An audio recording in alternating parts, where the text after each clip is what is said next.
कह रहे हैं श्री राम, जिन्हें आत्म स्वरूप का ज्ञान हो गया है, ऐसे उत्तम बुद्धि संपन्न महापुरुष इस पूर्वोक्त दृष्टि का अवलंबन करके इस संसार में विचरते हैं।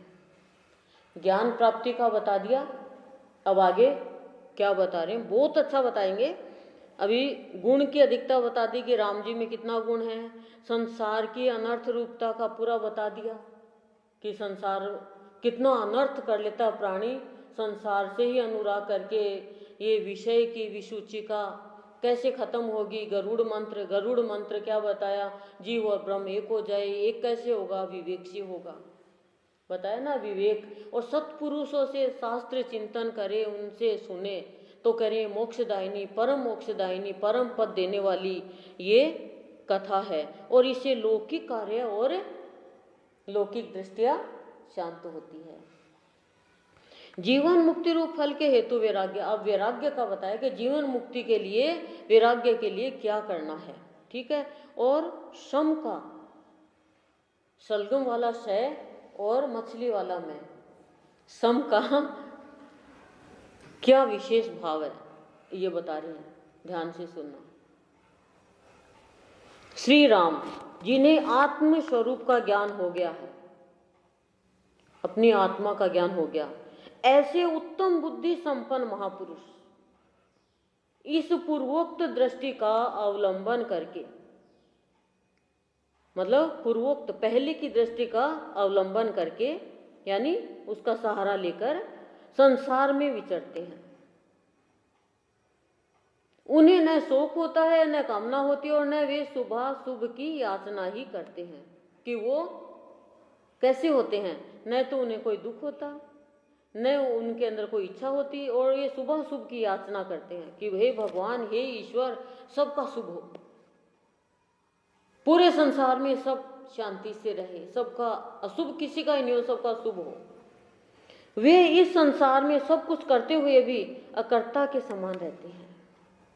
ये सबसे बड़ी बात है कि वे इस संसार में सब कुछ करते हुए भी अकर्ता के समान रहते हैं। और हम थोड़ा सा करवाएंगे तो भी मैंने क्या बताया, तो मैंने था ना, नहीं कैसे करती, सब्जी अच्छी बनी, बनाई किसने, बताया किसने, मसाला छोंक तो मैंने ही लगाया, नहीं कैसे बनती है, अपनी मैं तो हम ले ही आते हैं। वे हे और उपाधे के पक्षपात से रहित होकर अपने आत्मा में स्थित रहते हैं।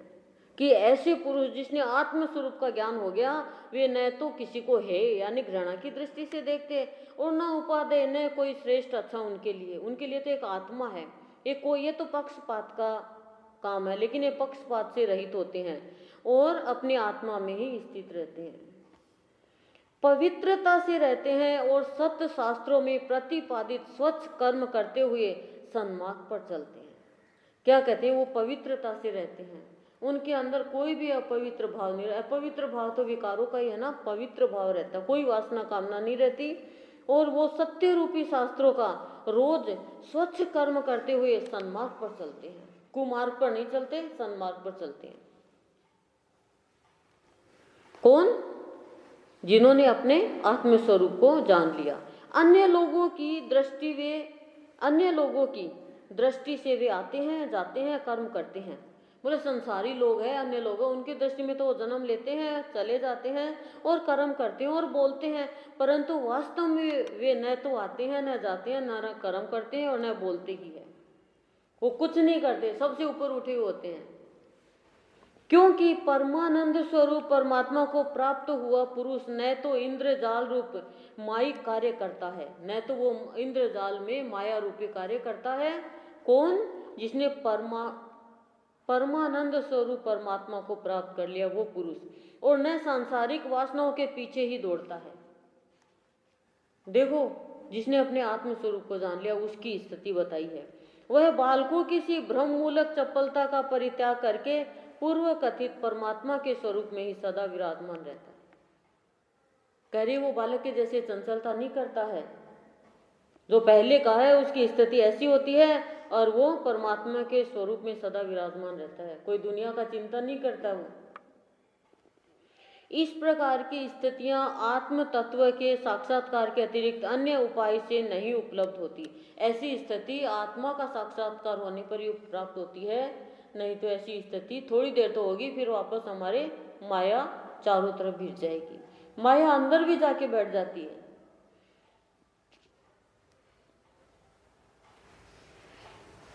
इसलिए पुरुष को चाहिए कि वह जीवन पर्यंत आत्मा की खोज करे, उसी की उपासना करे और उसी का यथार्थ ज्ञान प्राप्त करे।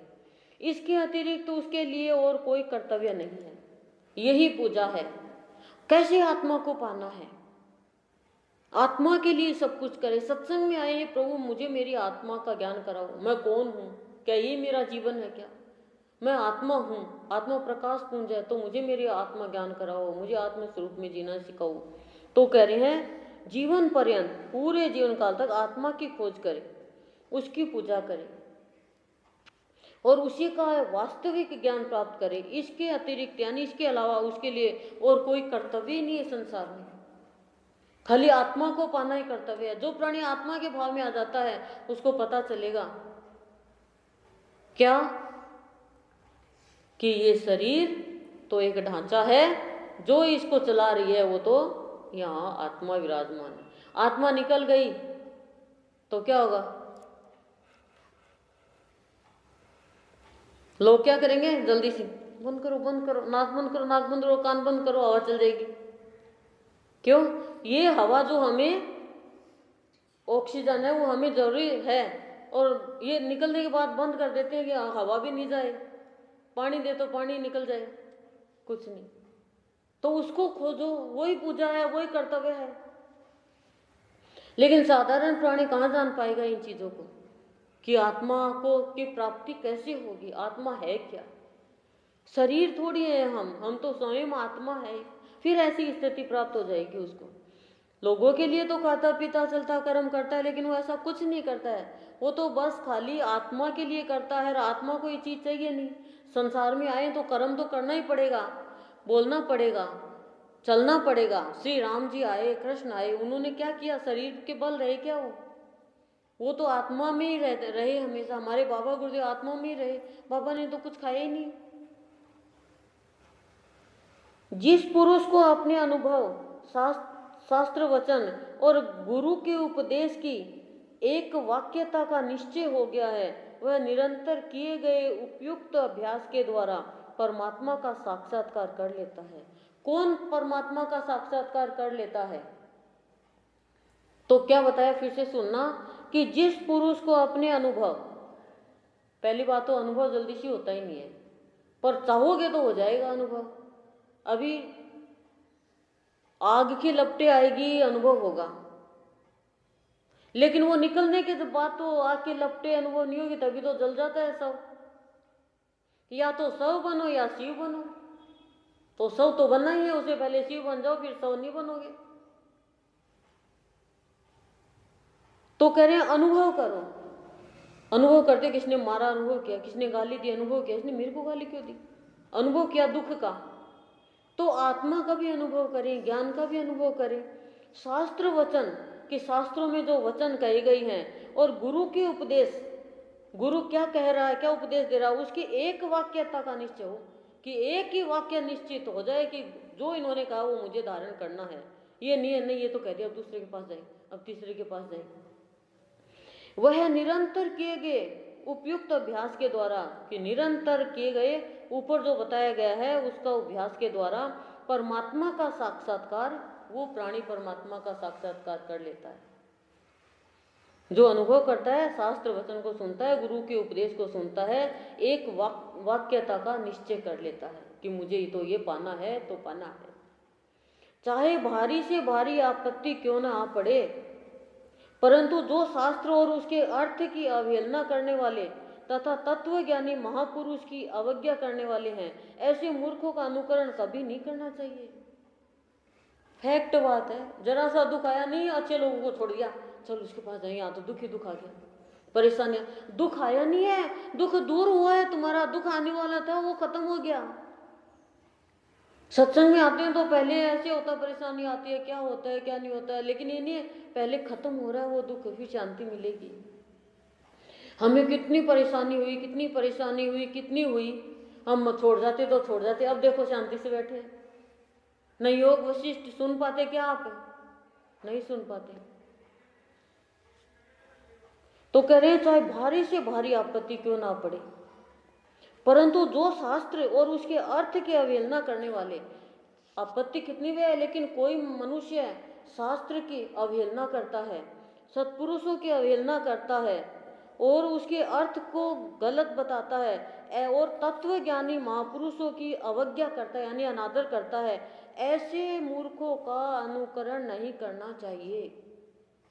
उनके कहे अनुसार कुछ भी नहीं करना चाहिए, चाहे कितना भी कष्ट आ जाए। समझ गए? ये हम सब के लाइफ का अनुभव है।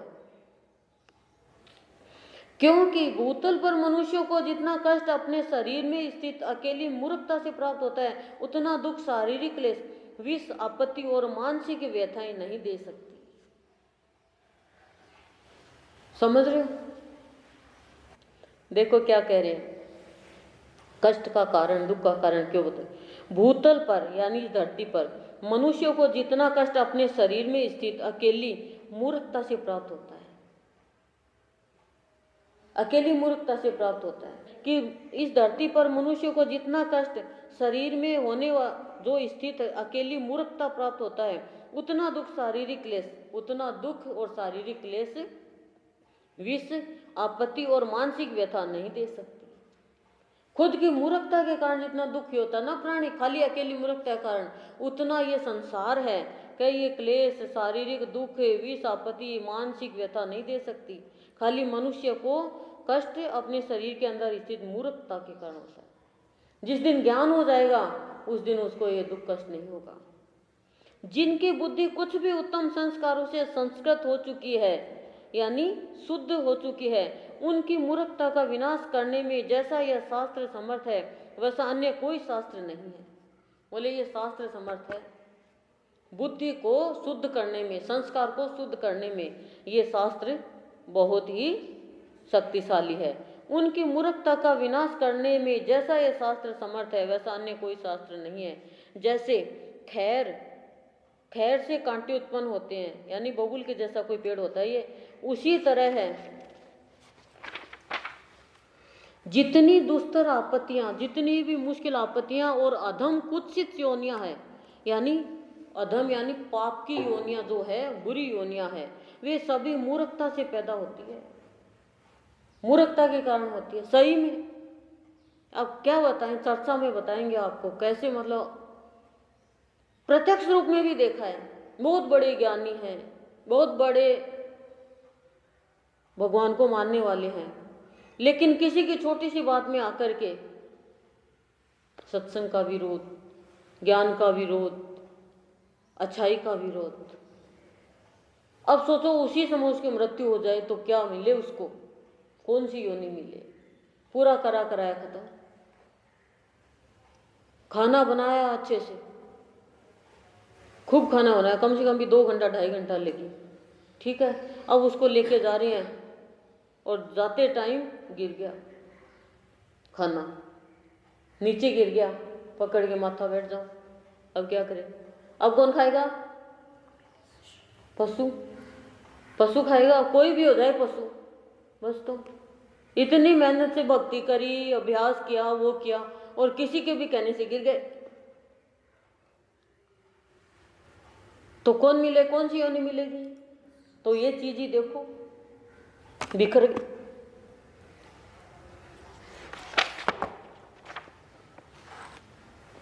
मूर्खता मत रखो, भगवान से प्रार्थना करो, भगवान मैं मूर्ख हूं, महामूर्ख हूं, कुछ भी हूं, लेकिन आप तो ज्ञानी हो,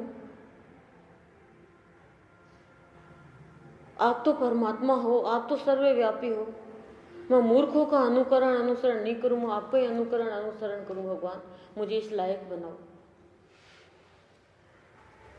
ये सभी योनियां मूर्खता से पैदा होती है। जिस संसारी पुरुष को मोक्ष के उपाय भूत इस शास्त्र रूप प्रकाश की प्राप्ति हो गई है, वह मोहांधकार में भी पुनः अंधता को नहीं प्राप्त होता। क्या करें? जिस संसारी पुरुष को मोक्ष के उपाय भूत, कि मोक्ष की कोई भी उपाय मिल गया है, इस शास्त्र रूप प्रकाश की प्राप्ति हो गई। बोले इस शास्त्र के का ऐसा रूप है जिसमें उसको थोड़ा सा भी प्रकाश का मतलब ज्ञान हो गया है, वह मोहांधकार में पुनः अंधता को प्राप्त नहीं होगा, फिर वो अंधकार में नहीं जाएगा। क्योंकि इसमें कितनी डरावनी डरावनी बातें बताई है। पहले तो बहुत ही ज्यादा राज भी खींच दिया पूरा, अब डर लग रहा होगा, हे भगवान सुई की नोक जितनी भी गलती नहीं हो जाए, हे भगवान सुई की नोक जितने भी भूल से भी भूल नहीं हो जाए, किसी का भी दिल नहीं दुखाए, हे भगवान क्या चाहिए क्या चाहिए। 2 टाइम खाना खाते होंगे, 2 रोटी 2.5 रोटी या 3 रोटी की डाइट होगी, सुबह नाश्ते में कुछ लेते होंगे, दूध वगैरह चाय वगैरह, कोई 2 टाइम चाय लेता, कोई 3 टाइम लेता, कोई 4 टाइम भी ले लेता है। और तो क्या, एक बार में एक कपड़े पहनते, 30 दिन के 30 साड़ी चले हो जाए तो भी कमी नहीं है किसी के भी। और क्या चाहिए, सोने के लिए बिस्तर चाहिए, रहने के लिए मकान चाहिए, सबके पास है। अब हम सोचे हमारे पास तो बहुत ही महल हो जाए। एक औरत आती है गुरुदेव के पास में कि गुरुदेव बहुत बड़ा मकान चाहिए, मकान बहुत छोटा है। गुरुदेव का तथास्तु बेटा, बड़ा मकान हो गया, खूब बड़ा मकान। अब बोले गुरुदेव, सुस्त बैठे गुरुदेव, क्या हुआ? बोले गुरुदेव छोटा ही मकान चाहिए, सफाई नहीं होती। तो ये प्राणी की कामना वासना, ये मूर्खता ही है खाली। क्या है ये? कुछ लोग थे बोले गाड़ी लेंगे गाड़ी लेंगे, तो गाड़ी कैसी लेंगे, पैसा तो खूब है, गाड़ी लेंगे गाड़ी। पत्नी कहती है गाड़ी लेना जी छोटी, तो पति ने कहा क्यों? बोले बड़ी लेंगे तो कभी आपके माँ बाप आएंगे, कभी आपके भाई भाभी आएंगे, कभी आपके वो आएंगे, छोटी लेंगे तो हम कहेंगे भाई इसमें तो हम 4 ही जाते हैं, हम 2 और हमारे 2। देखो, कमरा लेंगे तो बस इतना ही कराएंगे, बस वही रहने का व्यवस्था ही नहीं है, क्या करें। तो मूर्खता ही तो है ये, क्या है।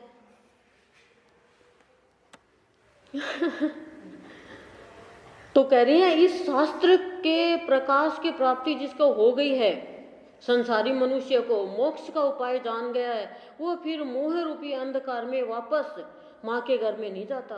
तृष्णा मानव रूपी कमल को तभी तक संकुचित करती है जब तक विवेक रूपी सूर्य की निर्मल प्रभा उदय नहीं होती। कह रहे हैं तृष्णा यानी कामना, लालसा, लालच मनुष्य को करे, मानव रूपी कमल को, मनुष्य को कमल के जैसे पवित्र बताया है, कब तक संकुचित करती है, यानी कब तक संकीर्णता में लेके जाती है, जब तक उसके विवेक रूपी सूर्य की, विवेक जाग गया कि मैं गलत काम कर रहा हूँ, मुझे अच्छा करना चाहिए, ये ज्ञान हो गया, तो वो विवेक सूर्य है और निर्मल प्रभा का उदय हो जाता, फिर कोई मल नहीं और चमक जाता उसका जीवन। कब? जब विवेक जग जाता है और तृष्णा खत्म हो जाती है विवेक जगते ही। रघुनंदन, जैसे इस संसार में भगवान विष्णु एवं शंकर आदि तथा अन्य महर्षिगण जीवन मुक्त हो विचरते रहते हैं, कि हे रघुनंदन इस संसार में भगवान विष्णु शंकर ये अन्य यानी अनेक और एक महर्षिगण हैं, वो जीवन मुक्त हो विचरते रहते हैं, उसी प्रकार तुम भी सांसारिक दुख से छुटकारा पाने के लिए मेरे जैसे आत्मीय जनों के साथ बैठकर गुरु उपदेश एवं शास्त्र प्रमाण द्वारा अपने स्वरूप को जानकर जगत में विहार करो। कि कैसे? जैसे भगवान जीवन मुक्त विचरण करते हैं, वैसे ही हे रघुनंदन तुम सांसारिक दुखों से छुटकारा पाने के लिए, हम भगवान से भी कहे भगवान सांसारिक दुखों से हमें भी छुटकारा दिलाओ। सांसारिक दुख क्या है? बार बार संसार में आना, फिर जाना, फिर आना, फिर जाना, फिर आना, फिर जाना, ये लगा रहेगा। और मेरे जैसे, वशिष्ठ जी कहते हैं, मेरे जैसे आत्मीय जनों यानी शुभ चिंतकों के साथ तुम बैठकर गुरु के उपदेश और शास्त्र प्रमाण द्वारा अपने स्वरूप को जान गए हो। गुरु के उपदेश से, शास्त्रों के प्रमाण से हम हर प्राणी अपने आप को जान लेता है, वो गुरु ही हमारा आत्मीय जन हो। हम सब गुरु के आत्मीय जन है, क्यों? जो आत्मा से पैदा हुआ वो आत्मीय जन हो गया। तो स्वरूप को जान गए हो और जानकर विहार करो। इस जगत में सुख तो तुच्छ से तुच्छ तिनके के सदृश है। सुख को, सुख है ना, वो तुच्छ से तुच्छ तिनके के बराबर बताया है, परंतु दुखों का तो अंत ही नहीं है, दुख का तो अंत ही नहीं है। इसलिए जो दुख रूप परिणाम में परिपूर्ण है उन लौकिक सुखों में आस्था नहीं करनी चाहिए। करें, लौकिक सुखों में आस्था नहीं करनी चाहिए जो दुख रूप परिणाम में परिपूर्ण है। दुख का रूप जो परिणाम दुख में आता है, सुख आएगा तो दुख भी आएगा, ये तो बनी बनाई बात है। क्योंकि जैसे सुख में हम भूल जाते हैं कर्म क्या करना है, भगवान को ही भूल जाते हैं, तो दुख आता है। यदि हम भगवान को याद रखें तो दुख आएगा ही नहीं। दुख का क्या काम है, भ्रम में फंस जाते हैं। फिर सुख आया और बस सोते हैं, खाते हैं, पीते हैं, उठते हैं, हमारे बराबर कोई नहीं है, किसी का अनादर कर देते हैं, कोई कर्म खराब हो जाता है, तो वो दुख का कारण तो हम ही है ना, हमारी मूर्खता ही है। तो करें, सुखों में आस्था नहीं करनी चाहिए। हे भगवान, सुख भी तेरा, दुख भी तेरा, लेकिन वस्तु साथ में रहना। ना दुख कुछ बिगाड़ता, ना सुख हमें सुखी करता है। सुख और दुख से ऊपर उठने का नाम ही ज्ञान है। ज्ञानी पुरुष को चाहिए कि वह परम पुरुषार्थ की सिद्धि के लिए जो अनंत और आयास रहित है, उस परम पद को प्रयत्न पूर्वक प्राप्त करे। क्योंकि जिनका मन संताप रहित होकर सर्वोत्कृष्ट परम पद रूप परमात्मा में लीन हो गया है, वे ही पुरुषों में श्रेष्ठ है और उन्हीं को परम पुरुषार्थ की प्राप्ति होती है। परम पुरुषार्थ की प्राप्ति किसको होती है और परम श्रेष्ठ कौन है, ये बताया है। जो आयास रहित, यानी जो परिश्रम ही नहीं करता है, कोई काम ही नहीं करता, सोचे मुझे तो ऐसे ही मिल जाए सब कुछ, परिश्रम तो करना ही पड़ेगा।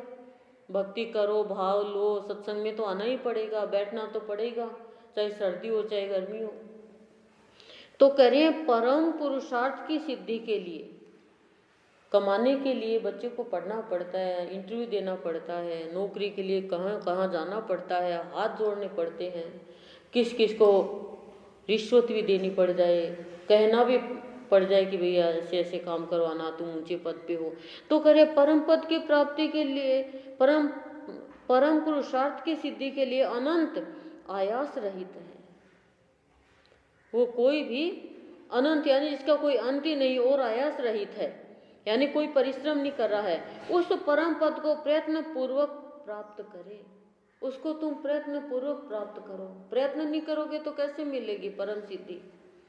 क्योंकि जिनका मन संताप रहित होकर, कि जिसके मन में कोई भी संताप नहीं है और जो सर्वोत्कृष्ट परम पद रूप परमात्मा में लीन हो गया है, सबसे ऊंचा जो भगवान उसमें लीन हो गया, वे ही परम पुरुष को प्राप्त कर सकते हैं और वही पुरुषों में श्रेष्ठ है, उन्हीं को परम पुरुषार्थ की प्राप्ति होती है। जो दुरात्मा पुरुष राज्य आदि जागतिक सुखों के उपलब्ध होने पर उनके उत्तम भोगों के आस्वादन मात्र से ही तृप्त बने रहते हैं, उन्हें तो तुम अंधे मेंढक समझो।